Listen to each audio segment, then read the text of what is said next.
हमारे वीडियो का उद्देश्य किसी भी धर्म, जाति, पंथ या संगठन के प्रति नफरत फैलाना नहीं है। पॉडकास्ट में दी गई कोई भी जानकारी बनाई नहीं गई है।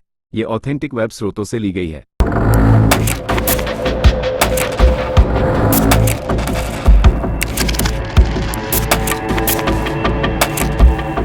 इस वीडियो में हम चिली देश के इतिहास के बारे में जानेंगे।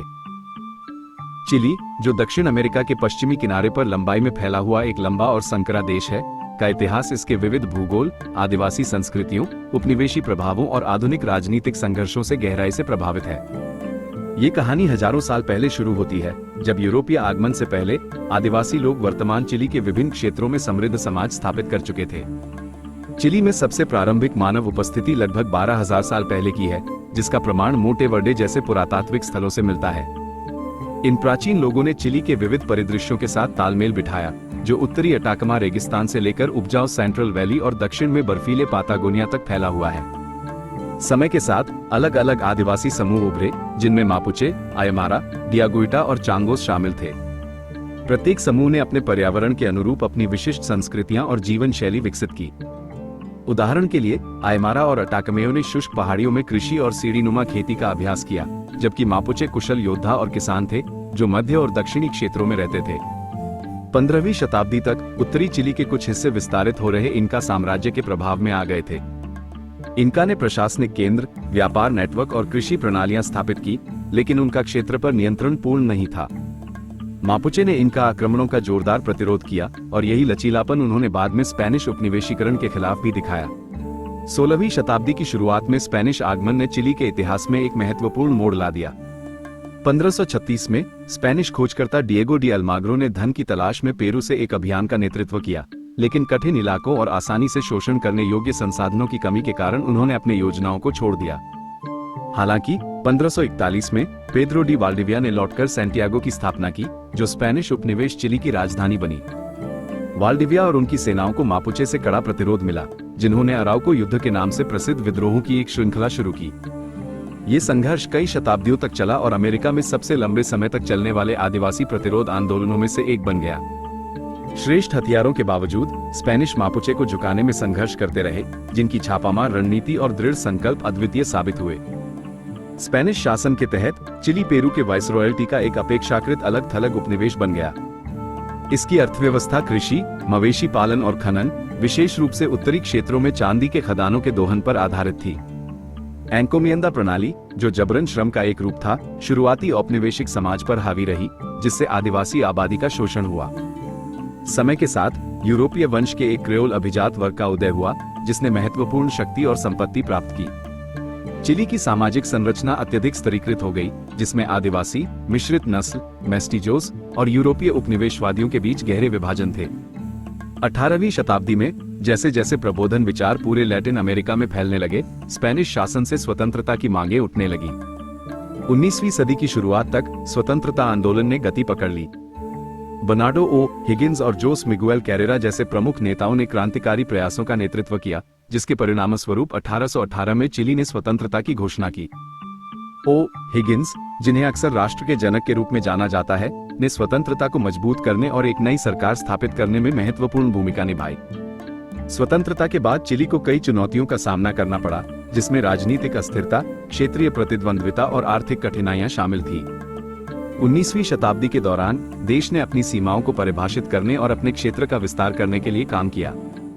पैसिफिक युद्ध इस संबंध में एक महत्वपूर्ण संघर्ष था, जब चिली ने अटाकमा रेगिस्तान में मूल्यवान नाइट्रेट युक्त क्षेत्रों को लेकर पेरू और बोलिविया के खिलाफ युद्ध लड़ा।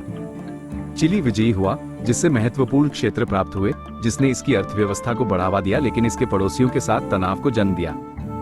19वीं सदी के उत्तरार्ध और 20वीं सदी की शुरुआत में चिली ने महत्वपूर्ण सामाजिक और आर्थिक परिवर्तन देखे। खनन उद्योग, विशेष रूप से तांबे के खनन का विस्तार, राष्ट्रीय अर्थव्यवस्था का एक आधार बन गया। विदेशी निवेश और तकनीकी प्रगति ने खनन क्षेत्र को बदल दिया, जिससे धन का सृजन हुआ, लेकिन सामाजिक असमानताओं को भी गहरा किया।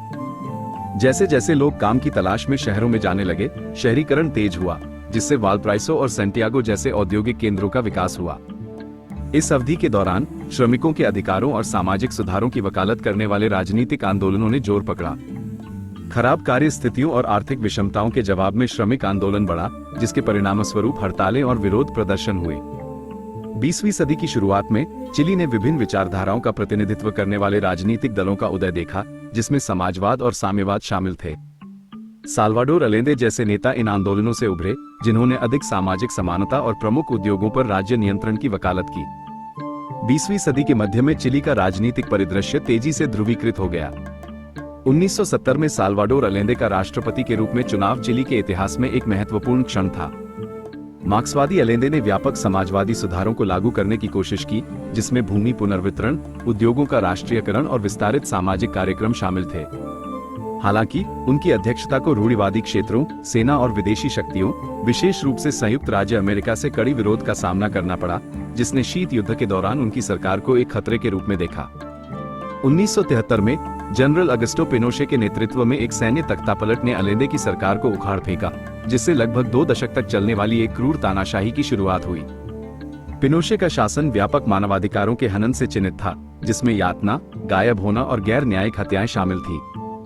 शासन ने नवोदारवादी आर्थिक नीतियां भी लागू की, उद्योगों का निजीकरण किया और अर्थव्यवस्था में राज्य की भूमिका को कम किया।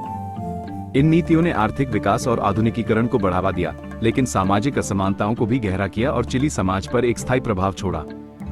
1980 के दशक के अंत में लोकतंत्र की ओर संक्रमण शुरू हुआ, जो 1988 में एक जनमत संग्रह में समाप्त हुआ, जिसमें चिली वासियों ने पिनोशे के शासन को बढ़ाने के खिलाफ मतदान किया। 1990 में लोकतांत्रिक शासन बहाल हुआ और पैट्रिसियो एल्विन नए लोकतांत्रिक युग के पहले राष्ट्रपति बने। नई सरकार को मानवाधिकार उल्लंघनों को संबोधित करने के साथ साथ आर्थिक स्थिरता बनाए रखने की चुनौती का सामना करना पड़ा। तानाशाही के अपराधों का पता लगाने के लिए सत्य और सुलह प्रयास शुरू किए गए, हालांकि न्याय और जवाबदेही पर बहस आज भी जारी है। 21वीं सदी में चिली दक्षिण अमेरिका के सबसे स्थिर और समृद्ध राष्ट्रों में से एक बनकर उभरा है, जिसकी विशेषता एक मजबूत अर्थव्यवस्था और एक मजबूत लोकतांत्रिक परंपरा है। हालांकि सामाजिक असमानता, पर्यावरणीय चिंताओं और आदिवासी अधिकारों की मांग सहित चुनौतियां बनी हुई हैं। हाल के वर्षों में विरोध प्रदर्शनों ने नवोदारवादी आर्थिक मॉडल के प्रति व्यापक असंतोष और पिनोशे शासन के दौरान लागू किए गए संविधान को बदलने की मांग को उजागर किया है। चिली की सांस्कृतिक पहचान इसके इतिहास और भूगोल से गहराई से जुड़ी हुई है। आदिवासी परंपराएं, स्पेनिश औपनिवेशिक विरासत और आधुनिक प्रभावों ने एक जीवंत सांस्कृतिक परिदृश्य को आकार दिया है। मापुचे अपने रीति रिवाजों को संरक्षित करने और अपने अधिकारों के लिए वकालत करने में महत्वपूर्ण भूमिका निभाते हैं। चिली का साहित्य, संगीत और कला देश के समृद्ध इतिहास और विविध अनुभवों को दर्शाता है, जिसमें पाब्लो नेरुदा और वायोलेटा पर्त्रा जैसे व्यक्ति अंतर्राष्ट्रीय स्तर पर प्रसिद्धि प्राप्त करते हैं। भूगोल के मामले में चिली का अनोखा आकार और विविध परिदृश्य ने इसके विकास को भी प्रभावित किया है। एंडीज पर्वत, प्रशांत तट और विशाल रेगिस्तान ने न केवल इसके लोगों की आजीविका को आकार दिया है, बल्कि इसकी राष्ट्रीय पहचान को भी प्रेरित किया है। चिली की प्राकृतिक सुंदरता, पातागोनिया के नाटकीय फ्योर्ड्स से लेकर अटाकमा रेगिस्तान के अन्य दुनिया के दृश्यों तक दुनिया भर के आगंतुकों को आकर्षित करना जारी रखती है। अंत में चिली का इतिहास आदिवासी लचीलापन, उपनिवेशी संघर्ष, क्रांतिकारी आकांक्षाओं और आधुनिक चुनौतियों का एक जटिल ताना बाना है। अपनी प्राचीन जड़ों से लेकर अपने समकालीन उपलब्धियों तक चिली अपने लोगों की स्थायी भावना और इतिहास की धाराओं को नेविगेट करने की उनकी क्षमता का एक प्रमाण है। हमारी वीडियो आपको कैसी लगी कमेंट बॉक्स में जरूर बताएं और हमारा चैनल सब्सक्राइब करना न भूलें।